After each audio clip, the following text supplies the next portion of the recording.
bakal nindaki marang permintaane para Pandhawa. Lah kok malah dibote oleh si adikne dikongkon dadi panyarsane wong sesaji. Ora wis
Hyang Suksmana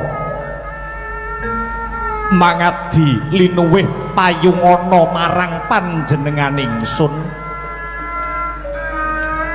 Duh Kaka Prabu,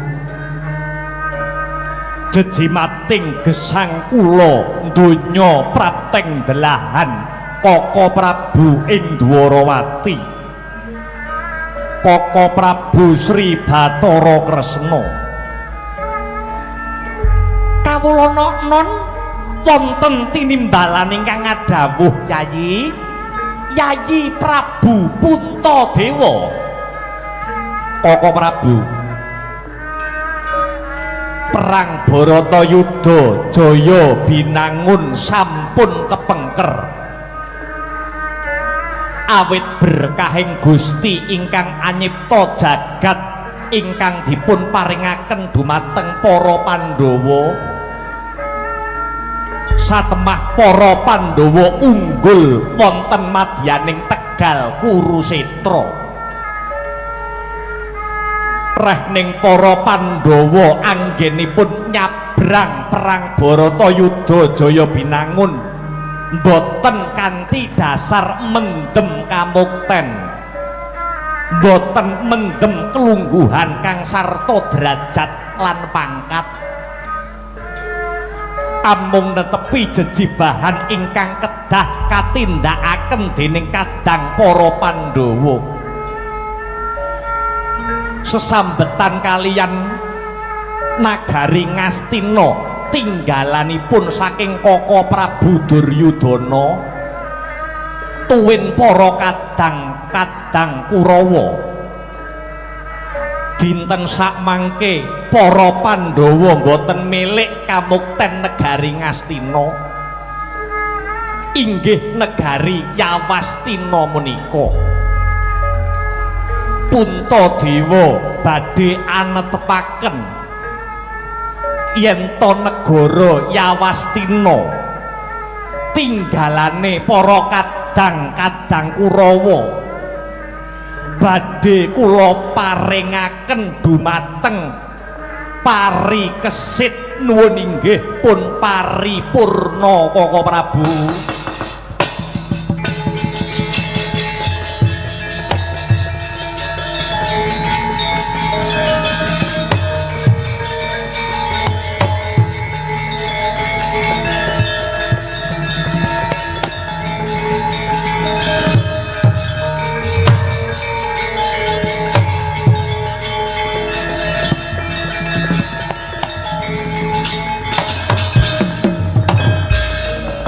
Kagiatare sanggape rango rinangkul kinempit kampit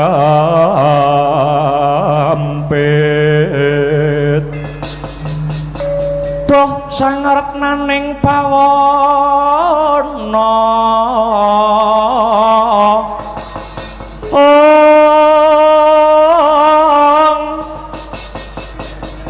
yogi tukang walang adi, yogi tukang ngenes ing dias,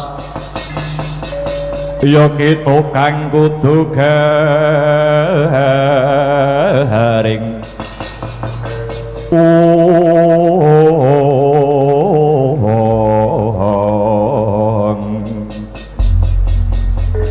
nuwun inggih Yayi, nuwun sewu keparenga kang raka ing Dwarawati nyuwun katerangan Yayi.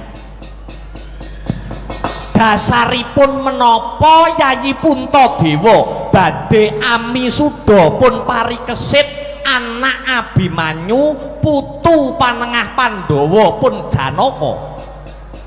Koko Prabu, kula Yayi dasar kula wonten kalih, setunggal dasar kodrat ingkang angka kalih dasar wiradat, dasar kodrat lan dasar wiradat nuwun inggih kados mekaten Koko Prabu. Dasar kodrat menika liripun kados pundi Yayi? Dasar kodrat menika awit kanugrahaning Gusti ingkang tinampi dening umatipun. Duk rikala semanten Jawata utawi para dewa ngudhunaken wahyu Makutha Rama utawi pepakem Astabrata.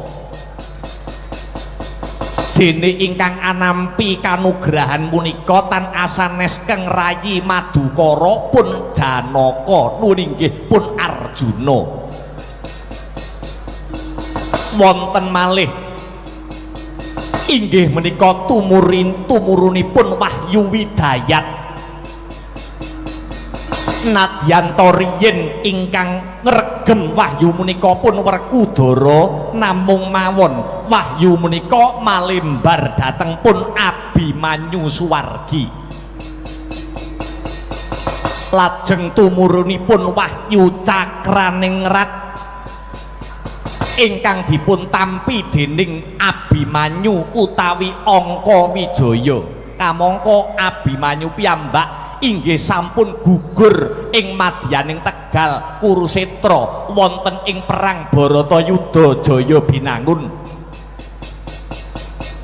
dados ingkang wenang dados ratu inggih punika putranipun Abimanyu putune Janaka inggih menika pun parikesit punika dasar kodratipun Koko Prabu mekaten Yayi lakar kados mekaten. Lah menawi dasar wiradat munika jlentrehipun kadosa pundi Yayi? Dasar wiradat menika awit saking pambudidayaning manungsa. Trah Ngamarta kaliyan Trah Wirata menika inggih namung si parikesit jalaran Abimanyu gadah garwa saking Wirata nenggih Dewi Utari ingkang nurunaken pun parikesit kamangka sampun kathah pangorbananipun Kanjeng Eyang Prabu Matswapati Ratu ing negari Wirata tumrap unggulipun para Pandhawa ing madyaning perang Baratayuda Jaya Binangun tedak turun Ngamarta kaliyan Wirata inggih namung si parikesit menika dasar wiradatipun kanthi dasar kalih perkawis kala wau dasar kodrat kang sarta dasar wiradat anggen kula misuda pun parikesit sampun dados tekad kang sarta niat kula supados parikesit dados pengayom ing negeri Yawastina menika duh Koko Prabu.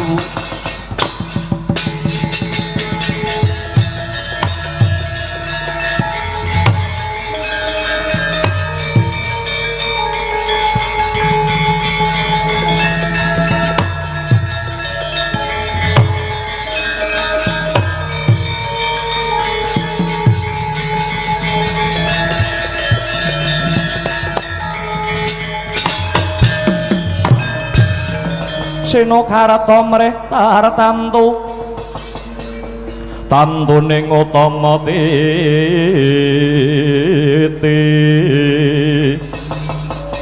tetep dadi pangubaning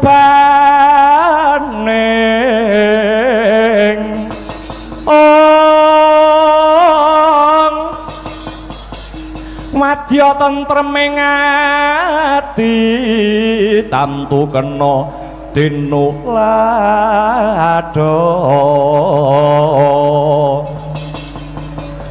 tias hilir wulan dadahari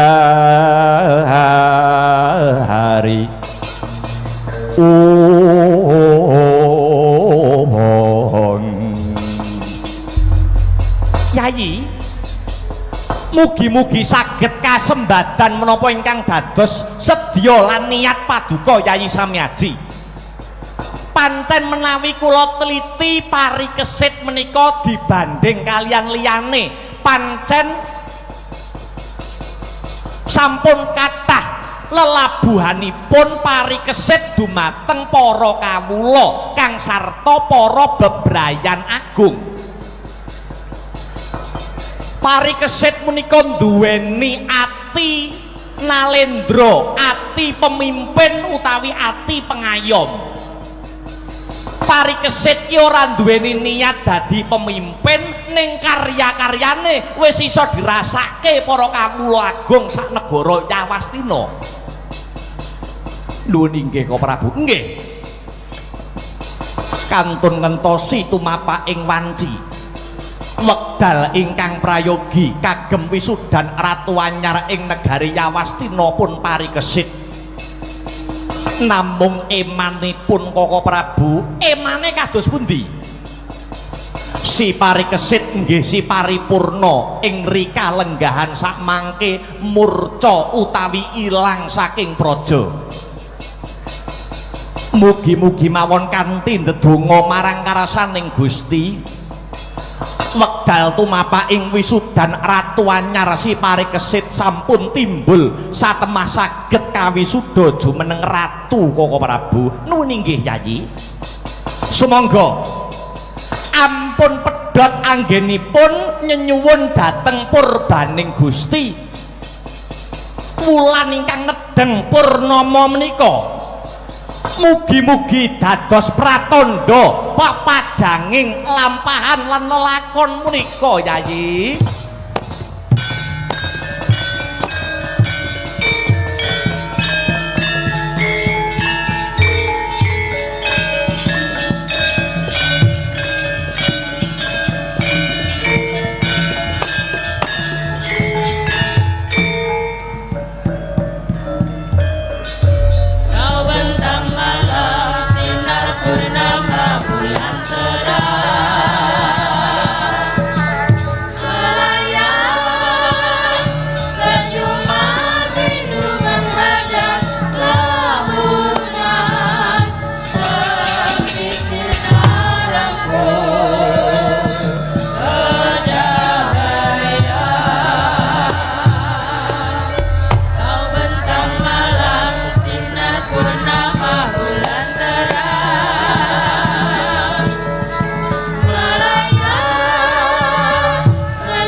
salah ya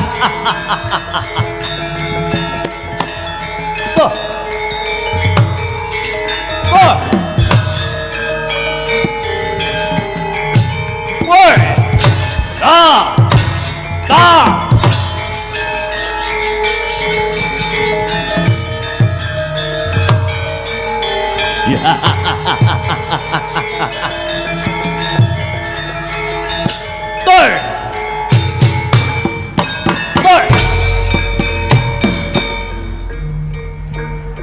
aku Dursa Subala putune Raden Dursasana anak Raden Dursala tuh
Pangudarit yasrariwut Urawati rawat wawati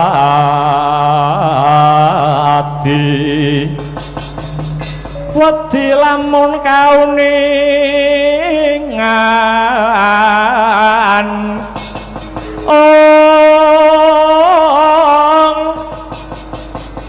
mring sang hambekmu maladi tan wandi pinardi bloko kacurnan kang hambek juti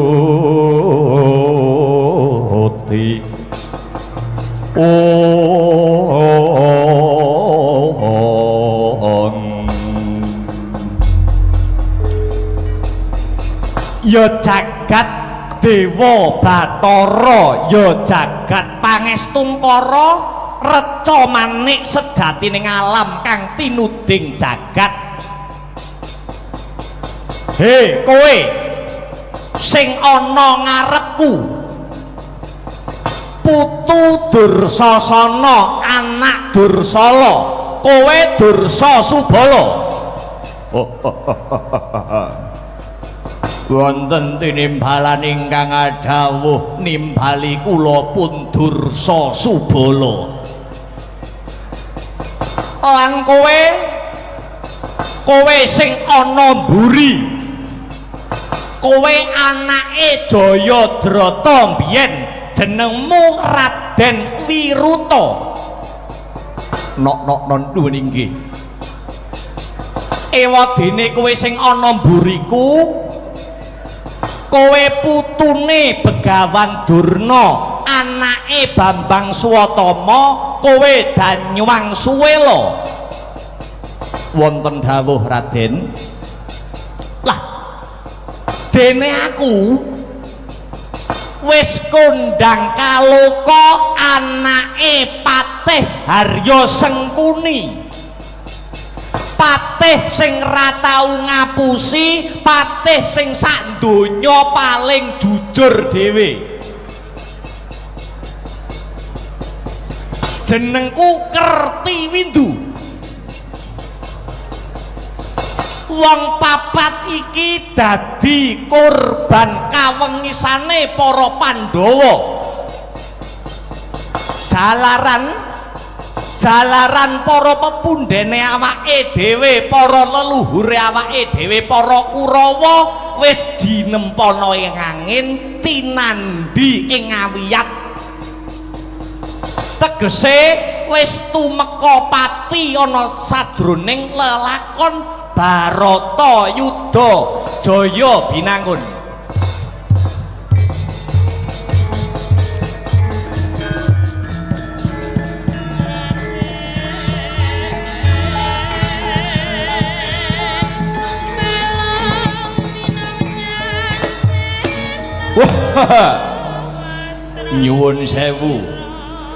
nyuwun sewu Kanjeng Eyang Raden Kertiwindu ya Dursasubala piye duk rumuhun Patih Harya Sengkuni ingkang minangka Sudarma utawi wong tuwa panjenengan ingkang ngedani sing mateni sinten Dursasubala sing mateni bapakku Patih Sengkuni padha kaya sing mateni mbahmu Dursasana biyen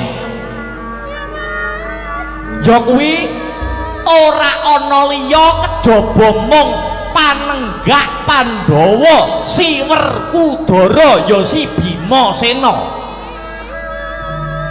bapakku biyen dipateni kanthi cara sing kejem ora duweni rasa kamanungsan Dursasubala dereng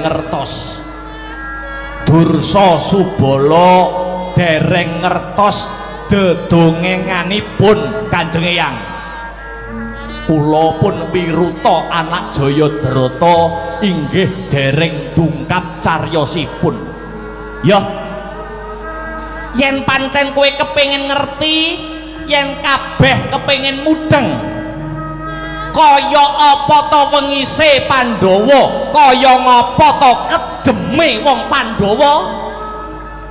Bakal tak critani larah-larahe dongenge patine wong tuaku Patih Sengkuni duk rikala perang Baratayuda jaya binangun rumuhun. Gatekno sing tenanan kaya ngene ceritane patine bapakku Patih Sengkuni.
Tatan ngawruhi kang tekane tanpa sangka sangejan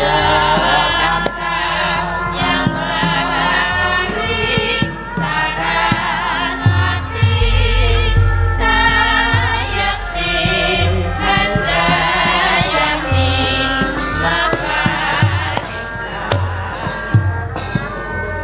kadangipun Kakang Yayi pun Kakang Prabu Kresna ora maido sepira ta sungkawaning driya Yayi Werkudara. Sedihing Yayi Werkudara amarga ditinggal gugur anakmu lanang sing banget kok dama-dama ya kuwi bocah Pringgondani si Gatotkaca. Nanging lelakon mau aja ta mung kandhek digetuni ya Di. Anak kuwi titipan saka Gusti Kang Maha Wikan.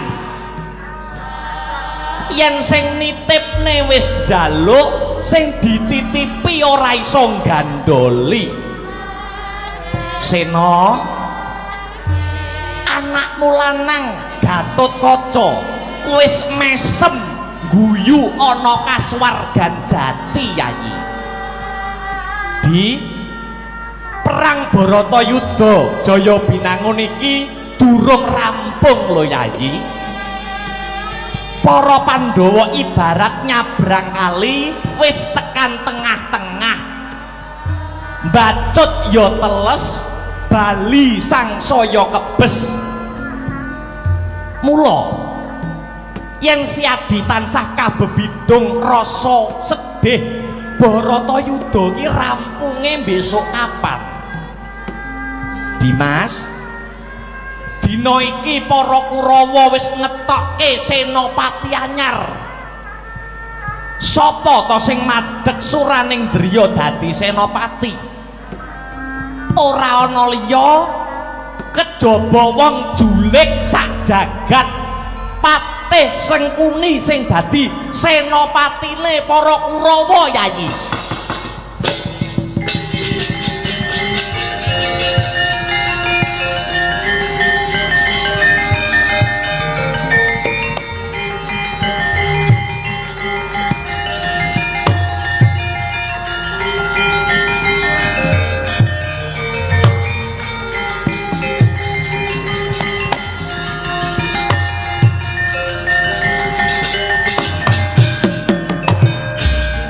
Cumangkah hanggro sesumbar lindhu bumi gonjing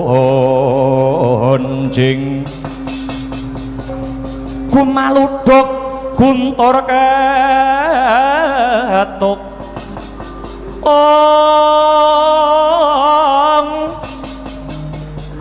umop kang coloni di lumembak banyu kumambang dosang Wisnu Bathara Arsa nglebur bumi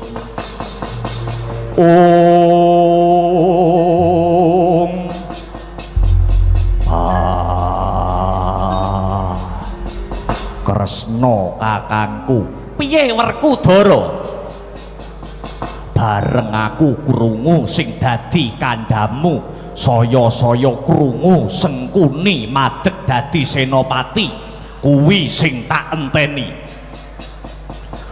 para Pandhawa bisa nganti sengsara uripe ya mung merga Patih Sengkuni Pandhawa iso dadi wong buangan 13 taun ya saka reka dayane Patih Sengkuni sing saklugune nalika jaman Pandhawa main dadu karo Kurawa Pandhawa sing menang Pandhawa sing unggul ning saka julik lan lecete Patih Sengkuni Pandhawa malih kesurang-surang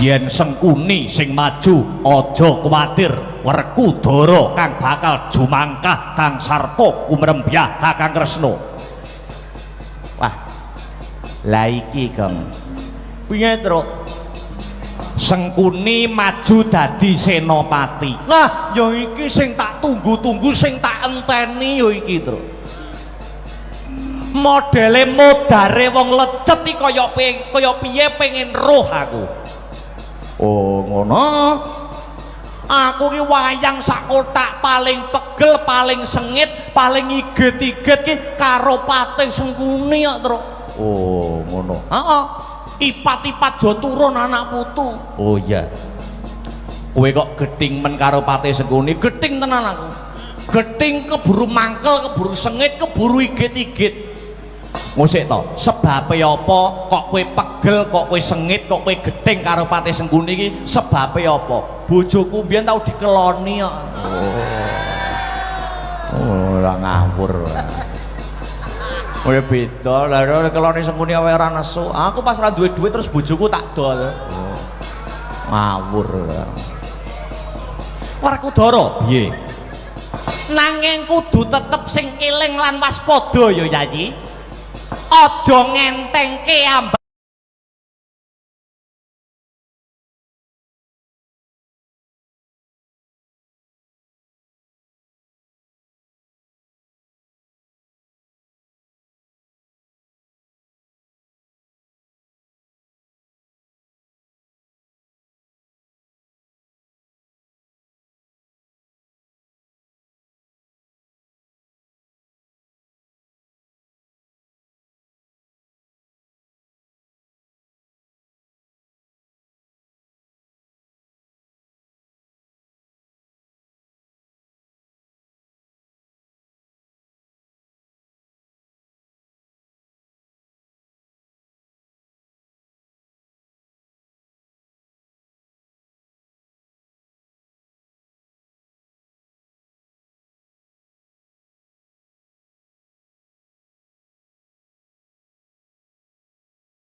gedhe dhuwur gagah pideksa godhek wok simbar jojo pating grantong otot bebayune ora pangling iki Werkudara.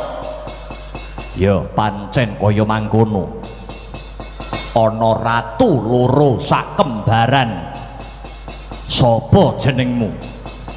Aku wadine lanang Patih Sengkuni.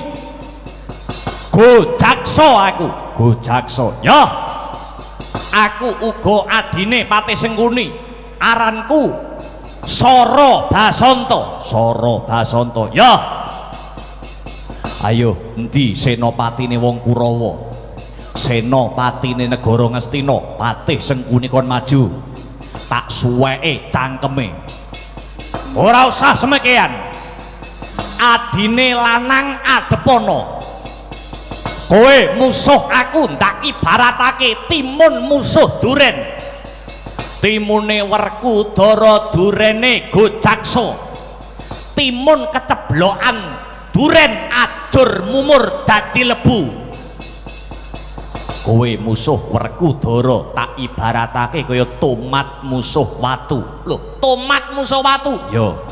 Tomate sapa, watune sapa? Tomate kowe, watune aku. Tomat keceblokan watu mecotot utekmu kowe. Weh. Sumbar ora gelem kalah kowe.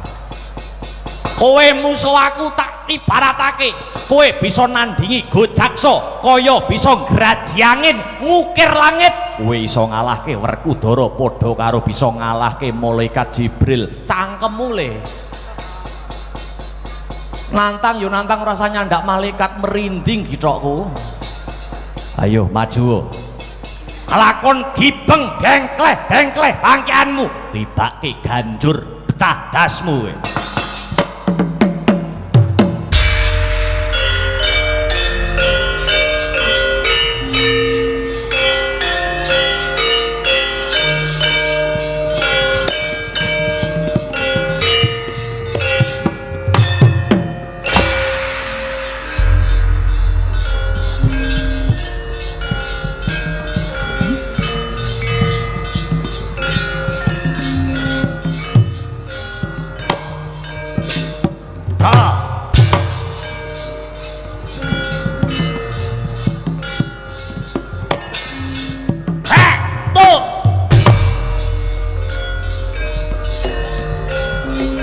Awas kowe. Hai. Wah. Hei. Hei. Ah. Hei. Ah.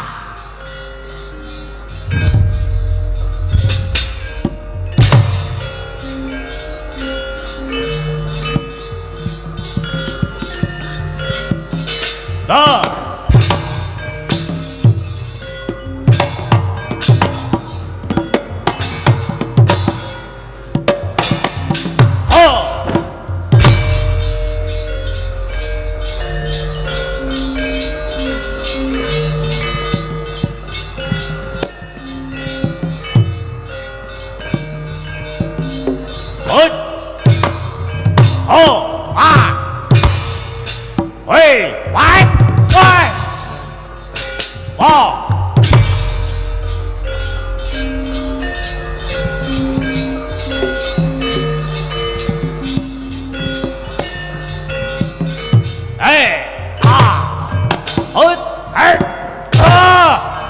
Liang-liang ambro. Wah. Hei, hai. Junjung kowe. Hit. Hit. Oh, biar kowe.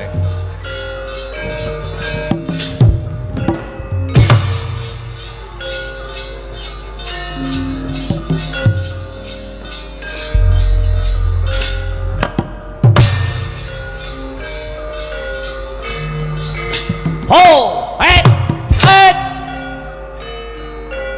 Wah! Hit. Ayo, hit. Wah!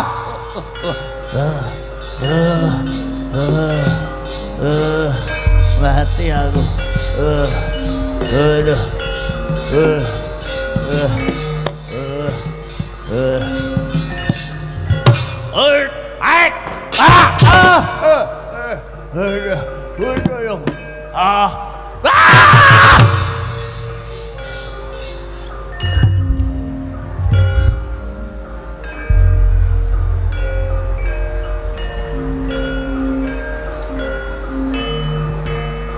Wah!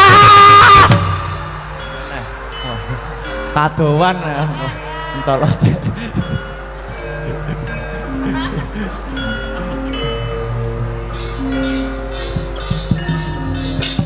Oh, ah.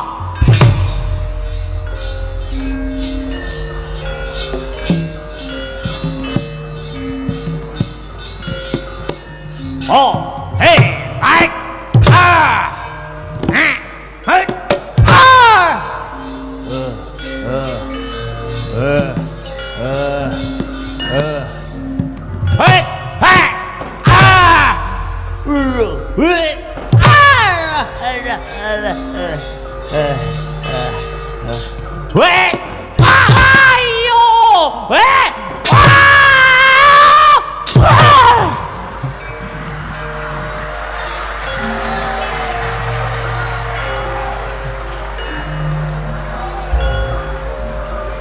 Sore-sore wis adus keringet nek raning Exindo wegah aku ngene iki jane.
Mati aku Werkudara, aku culna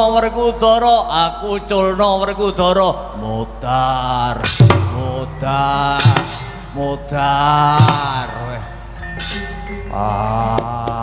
Apa kuwi mau? Apa? Aduh, mati aku Werkudara.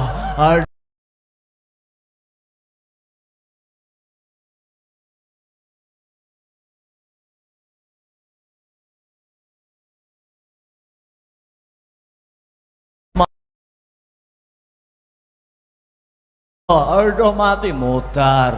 Aduh biasane Werkudara nek wis ngene iki sirah padha sirah dikeprukne. Wong edane malah mbok elingne to. Aduh mati Werkudara. Aku telur.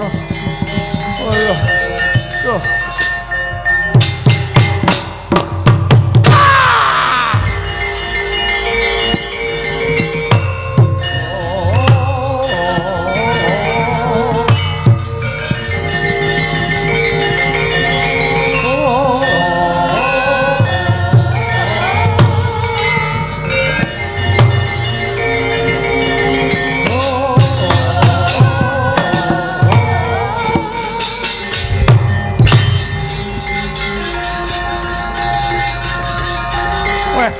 janane Werkudara maju.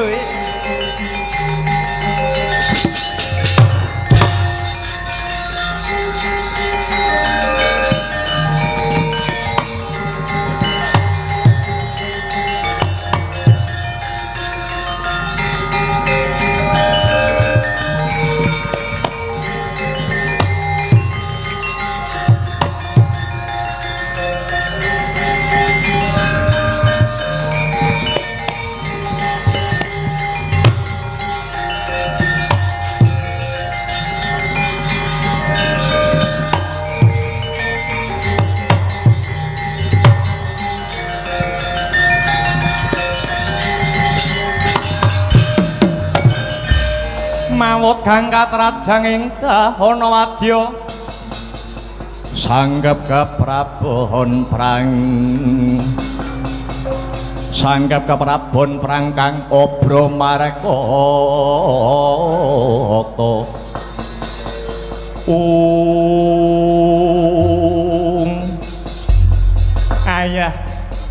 ayo Werkudara dina iki ditemtokke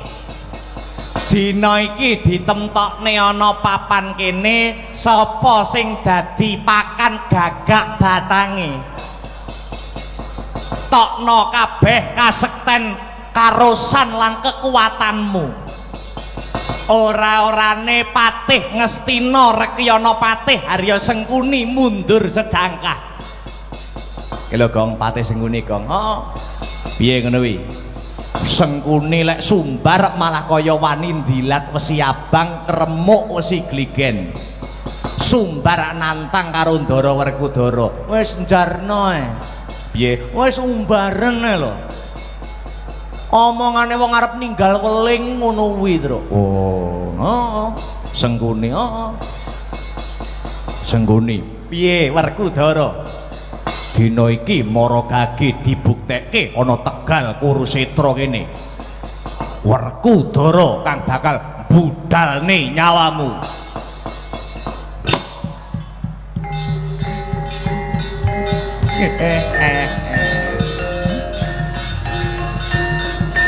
ayo golek papan sing jembar Werkudara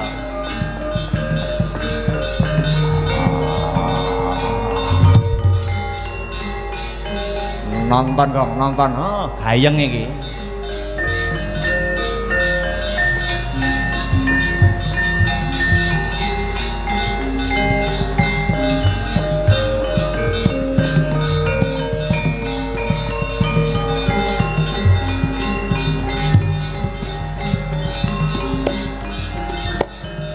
ayo Werkudara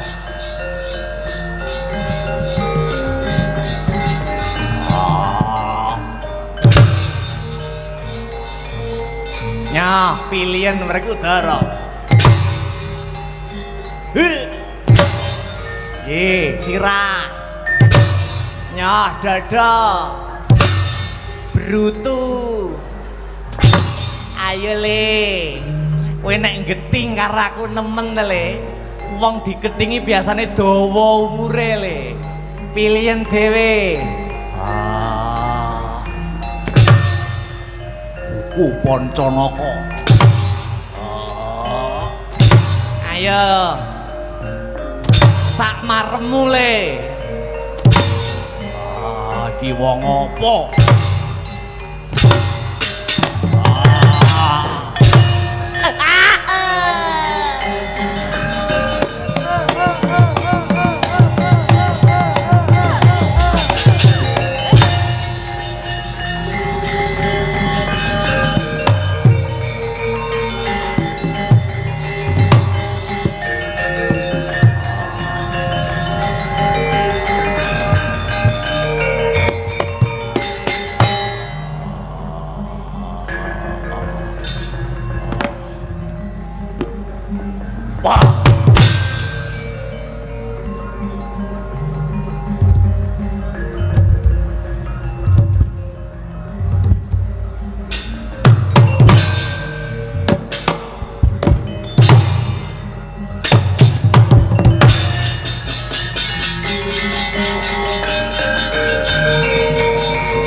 nggawa senjata kowe. Wis senjatamu sing kondang jenenge rada godhog rujak cingur kuwi ta. Rujak polo. Kaya rujak cingur kaya modelmu senane badokan ae. Ayo pilihan antem ndase sing kene le.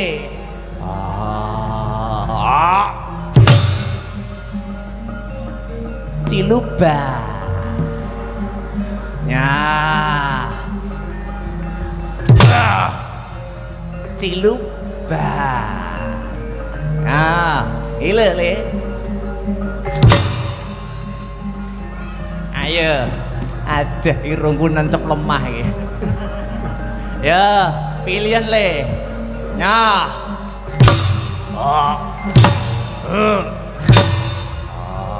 Wong opo kowe?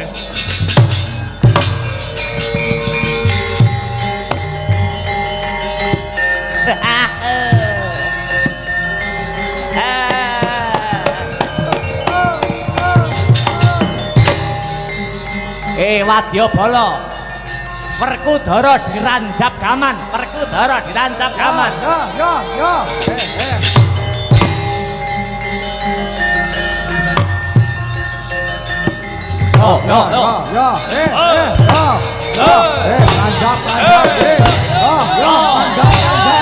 Ruyuk,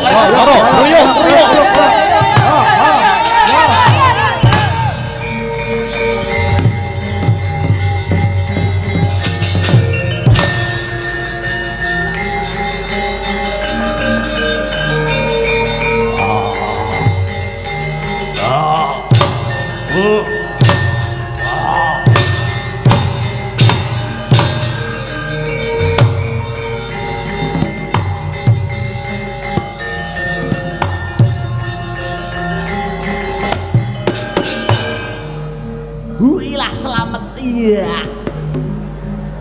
Huilah. Selamat. Iya.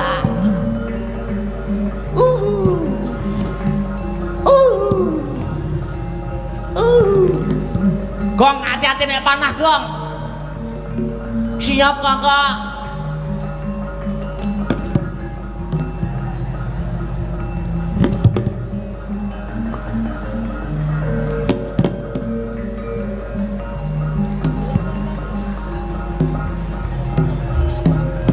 Kena tro.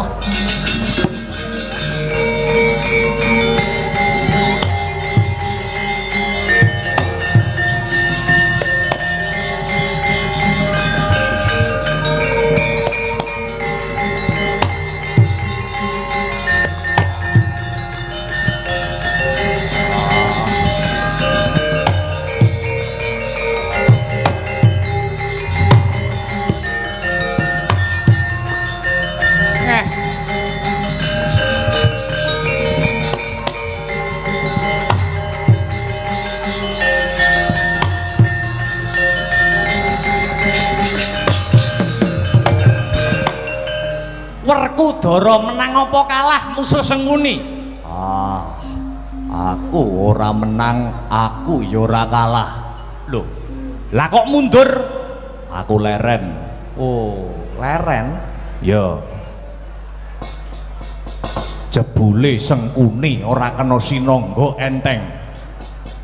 Wis tak ketok kekuatanku. Tak dupak sak rosaku. Tak kampleng sak kuwati tenagaku ora ginawe rasa. Tak tibani kuku Bancanaka beset wae ora. Tak tibani gada sing kondang sekti mandraguna wujude gada rujak polo.